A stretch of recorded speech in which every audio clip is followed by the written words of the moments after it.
All right, so I want to welcome you to Module 6 and Objective 1 of Module 6. This is, I'm going to take this from my perspective as, as an engineer as I go through this information. So if you see what's on there and you hear me saying something a little bit different, that's okay because we have two different perspectives on this. So the whole goal of this one is to talk about what spatial modeling is and review a couple spatial interpolation techniques because there's lots of them out there and every single one of them varies based on accuracy. It's going to vary based on like what results you're going to see and everything else. So a model itself can be defined as a theory, a law, a hypothesis, an equation, or even a structured idea. That's not spatial modeling specifically, but it is modeling. Modeling can come in different ways. It can come as like a mental, a conceptual model, which would be like a law or a theory. It could come as a physical model, so you build model cars and stuff like that. It can also be a digital model, which would be on a computer, and then there's also models that you can do mathematically. So spatial modeling actually includes the mathematical component of it. So they give an example here of normalized difference vegetation index. This is something that's done in remote sensing for analysis of vegetation. And what it does is that it just looks at two things. It looks at like the vigor of the vegetation and also the biomass. So which means like how healthy is the vegetation and how much vegetation is there. And we use a satellite image for that. And so really what it is it's not an observation. It's actually something that's been calculated to give more information than what we see. So here's an example of an NDVI. We can see down below it goes from -1 to 1, and so we can see what is high values, what's kind of like in the middle values, and we don't see anything that's in the grayscale, so and we don't see any low stuff like that. We also have weather forecasting models. So this is a really good one if you have point data based on a weather station, and then you need to create a spatial model showing how the weather changes between those different stations. So here's here's an example of what one looks like, and I think it might be precipitation that it is showing. Digital elevation models, this is looking at elevation versus a location. So now not just looking at like some sort of mathematical component to it, we're visualizing something that we're hoping is correct. But the key thing is with the digital elevation model, and in this case, I'm gonna challenge this terminology because in Canada, we refer to this type of a model as a digital terrain model. It's not a digital elevation model, but depends on who you work for. It depends on how old they are. The newer terminology is digital terrain model for the younger generations, and you'll find older generations refer to it as a digital elevation model. It's also more American to call it a digital elevation model. But that's okay. I mean, it's just difference in terminology. So just kind of carrying on from that, after seeing all those examples, really what spatial modeling is manipulating and analyzing spatial data to generate some sort of useful solution that we can include in solving problems. And so that might be, okay, I'm looking at elevation, but what does that really tell me? Maybe there's flooding, maybe there's like a railway line that we got to put in, all of that. So that's why we would use elevation, but we might need to do flood modeling, which is spatial modeling, just at a different level.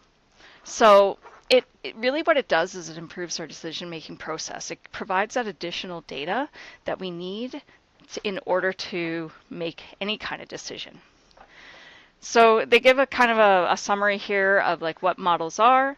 So they're a simplified representation of reality, they are process-driven, and they are repeatable.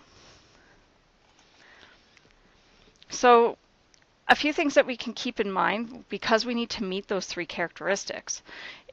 A spatial model is predictive. So it takes data and it creates information within a range that you have defined. So I've gone out and I've collected some aerial photos, and it predicts what the values are within that model. Um, it's not trying to project outside of it, because if it's going outside of the data, then you get into something a lot more complex.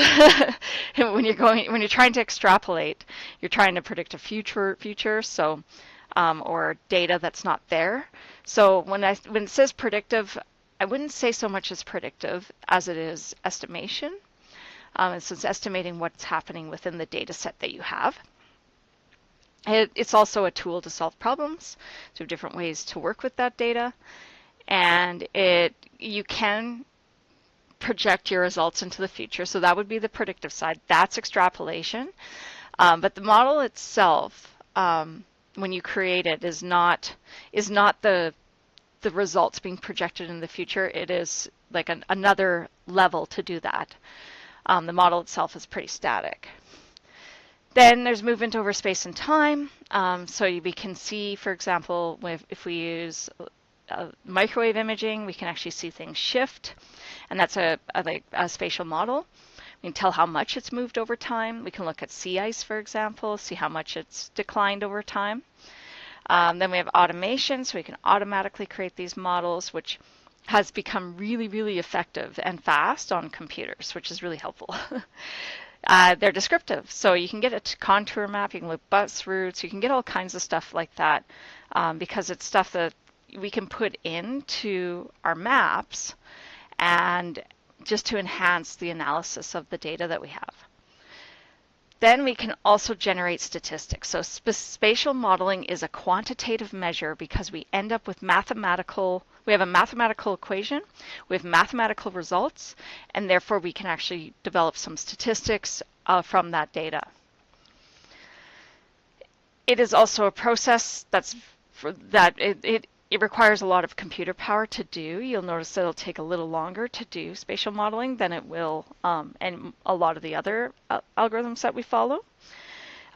You can have workflow control, so it has to go in a certain order. And if you follow that prescribed method, it makes sure that you get the same result every time. It's repeatable, so that's where workflow control is really important. It's also interactive, so it allows you to go in there and be like, well, what if I change it to this value, what happens? What if I change it to this, what happens? So you can kind of go in there and change the numbers, and then it'll give you a result that gives you this what-if scenario. And it's easier to engage with multidisciplinary projects because now you got some way to show people what is going on in a very easy to read and numerical way. So one of the key things with this is that we need to start by knowing what our problem is. What kind of spatial modeling are we trying to do? Does it make sense to do spatial modeling? All of that really needs to be clear, and it needs to be set out very logically. There also needs to be a framework for understanding real-world processes. So again, that workflow control is really important when you're dealing with this. Then you can use simulations to extract data, which the simulation might be impossible or might be too expensive to actually go out and measure. Simulations are really helpful, and the spatial modeling allows us to do that and create something that allows us to feed it into simulations, or we can actually use the spatial modeling as a simulation itself. There we go. So then the framework itself. So in GIS, we have kind of input, processing, and output. This is a typical algorithm design of any sort or framework of any workflow. So we have our input here. So in this case, we have land use, population density, and distance to parks. We do some sort of processing to it, and we end up with a result. Notice it says an output raster. For the most part, a lot of spatial analysis comes out as rasters because it's so much easier to work with, and they're very visual. So the complexity of the model really depends on the nature of your problem. It depends on how much data you have and what data you have and the skill of the person involved in it. If you don't understand the algorithm, you need to learn about the algorithm. Like I really, and that's me being an engineer, but if somebody says go do a kriging algorithm and like a kriging model, know what kriging is. Because really, like, you don't know what that result's supposed to look like, and you don't know what is going to be right or wrong. So if you have a very complex issue and and you're unfamiliar with the topic, make sure you go and get that background, because otherwise you really don't know what your result's supposed to be, and you can't even predict it.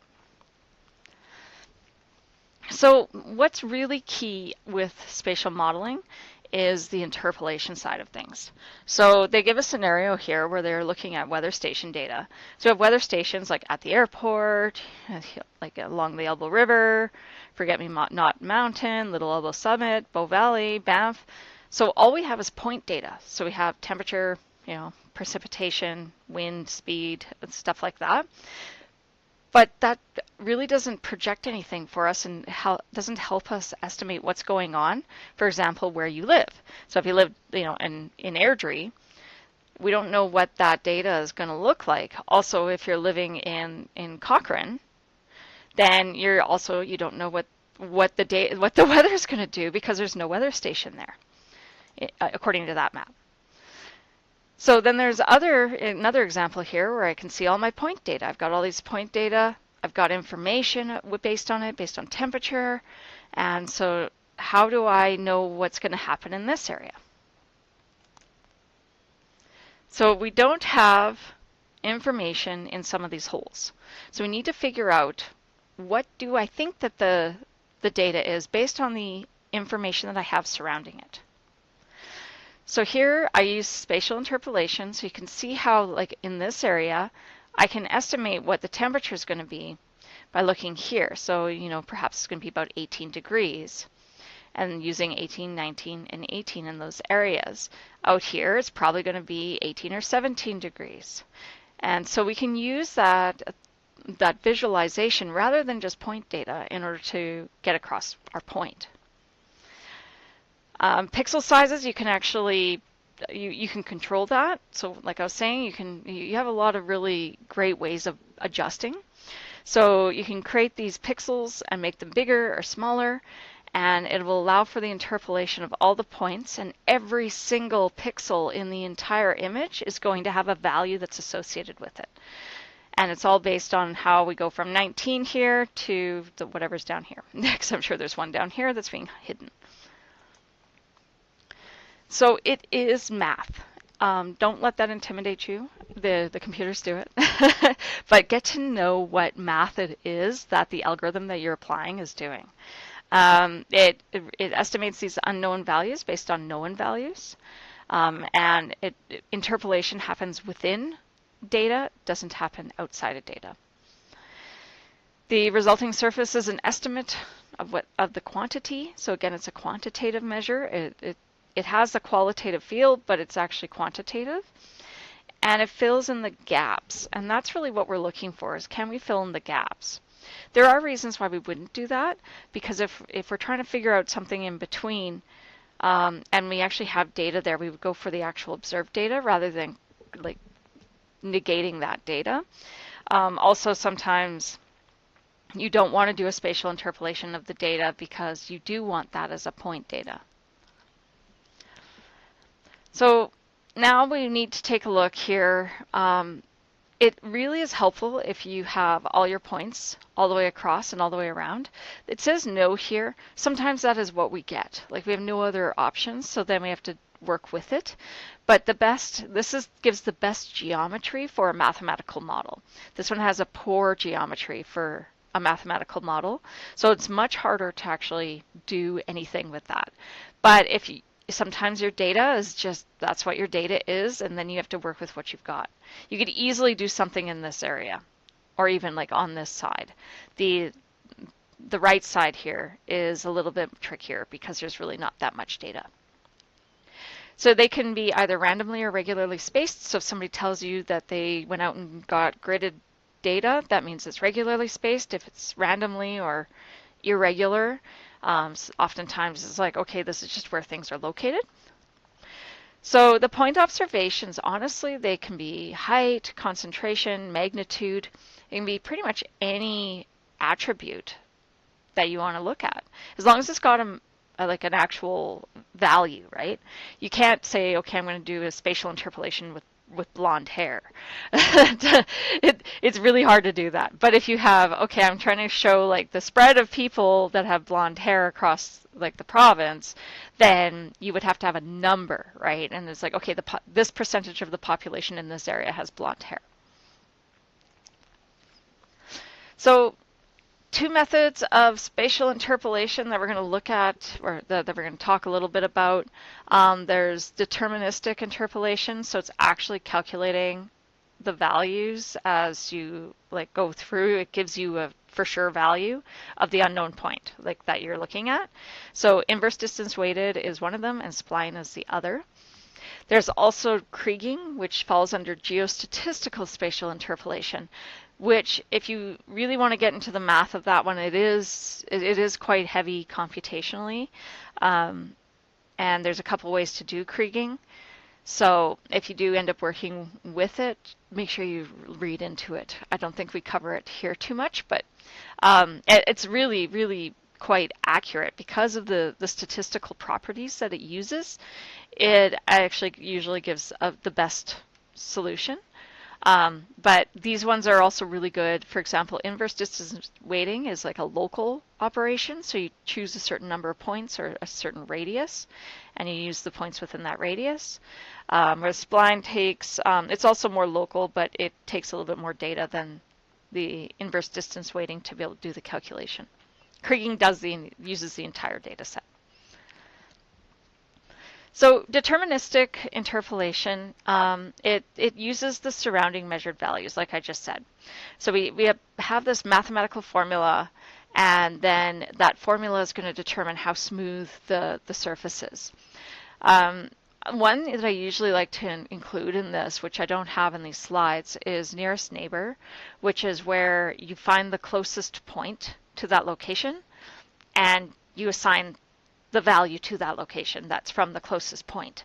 It makes it easy to look at because you're like, oh, I just need to figure out the distance between my unknown point and my known points, and then I can just assign that value.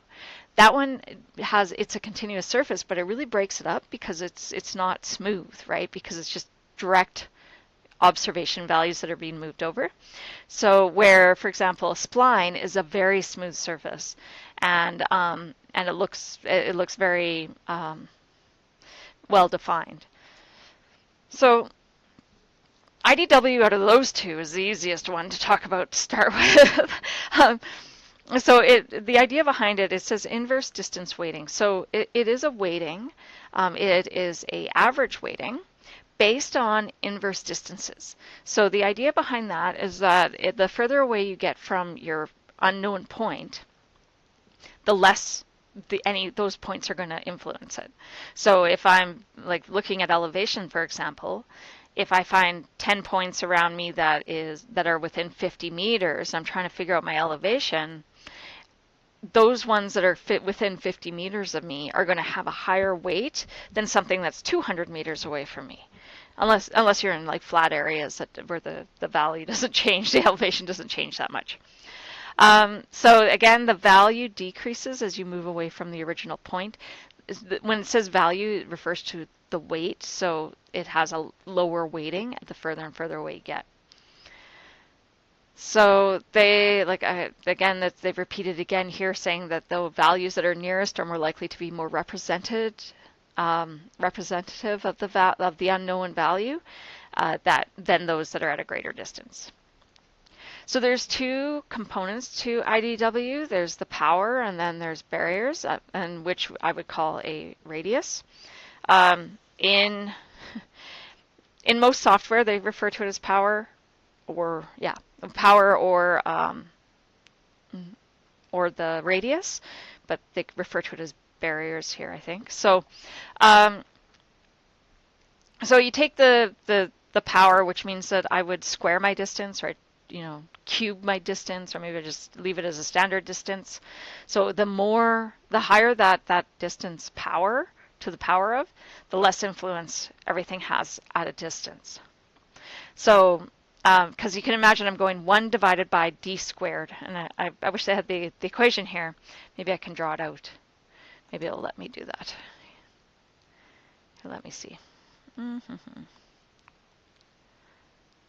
that's not what I want to do. Oh, maybe I'll just type it here. So the inverse distance weighting is the sum. I'm going to write this as if I'm programming, because that's the best way to do it this way. Is the sum of our like the value, the unknown values, or the known values of our points. So values, and that is divided by, those values are divided by the distance to the power, to whatever the power is. And I sum all that up, and then I divide that also by the sum of 1 divided by the distance to the power of something. So this is a little easier to explain when I actually have the the formula. So the power, you can see it's all inverse, right? But the power is only associated with the distance. So if I increase something in the denominator, then I'm going to end up with a smaller value. So here, if I have these values and I take my value and I multiply them by 1 over the distance squared, which is what that works out to be, then it's going to become smaller and less significant in that sum. All right, so I've sorted that out. I wanted to show you at least, so then you have the math. That's what the model really is this calculation. And then they have barriers, which says, okay, you can't do it at this particular location because there's a cliff, or maybe there's some sort of end to like the region that you're looking at. So you can include barriers. You can include like a radius saying don't go any further than this, but you can also say like, hey, let's stop at this point and you can't go any further. So the spline is a lot more mathematically complex. I use splines a lot in my PhD, actually, looking at signals, because it provides me with a really smooth and accurate surface. So they are really powerful. I really like splines. They calculate the curve of the surface, so you actually create a surface that has curves, and the curve is drawn to include points of similar values, and it's very effective for gently varying surfaces, but it also is very effective with things that have some sort of continuous surface. So a spline mathematically breaks up into different curves. So you tell it, okay, I want this many curves on my surface, and then it actually breaks it up into those curves, and then applies them together and glues them together into a very nice smooth surface. So there's 2 types or methods. You can use a regular, which is a smooth surface, or a tension, which is a non-smooth surface. When I say smooth again, it's like you can imagine a slow-flowing river would be a smooth surface, where a non-smooth surface would be a fast-flowing creek, like down a hill. Then we've got the geostatistical interpolations. So these ones are, they're based on correlation of data and looks at statistical relationships among the measured points. You don't have to do that math yourself. It does it for you, so you can relax with that.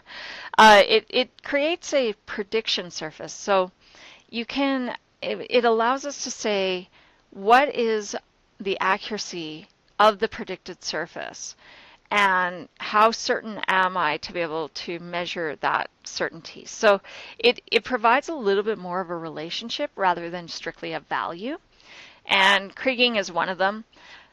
Again, like I said, it's complicated mathematically, so if you want to go into it, like there is a BLUE version and there's a BLE version of kriging, but they don't really show up as as an option in ArcGIS. So they're going to attempt to try to explain it here without formulas, which I've always found that interesting. But so they apply weights to the surrounding measurements and to come up with a prediction for the unmeasured location. So it's very similar to IDW in that way. And then it uses the distance and or direction between the sample points that have a correlation, and that can be used to explain variation in the surface. So we need to, not only are we looking just for distance, we have to say, hey, there's variation in these directions. So it assumes the distance and the direction between the points have a correlation. You can set an ellipse on the ground for that, and you can tell it the orientation, you can tell it like how wide it's going to be, how narrow it's going to be. There's a lot of parameters that go into kriging if you end up using it. So it fits this mathematical function, which is some fancy mathematical function that, like I said, there's two different versions, BLE and BLUE. And it takes that to a certain number of points, so you can tell it or a radius, so it's like IDW that way, to determine the output value of each location. So as you can see, there's these 4 steps to kriging. So there's exploratory statistical analysis, there's variogram modeling, you create the surface, and then you look at a variance surface, which will provide you with that accuracy measure. So again, it's a lot more mathematically complicated. It is a very powerful tool, but get to know the actual process. They only barely scratch the surface here of what kriging is. So definitely go check it out if you are interested. So the spatial interpolation is a mathematical operation that estimates unknown values based on known values. The interpolated surface will be an estimate of what the quantity is on the actual surface for each location, and then methods include deterministic and geostatistical interpolators. If you are interested, and this stuff really sounds really interesting, the first module of my Maps 362 class talks about this and actually goes through the math of it. So you can check that out if you are interested. I don't go into kriging in this particular in that particular class, but I do go into IDW, and I also talk about a couple others that they don't touch on here. So there's no readings, you don't need to do that, and we're good there. So I will be back in Objective 2.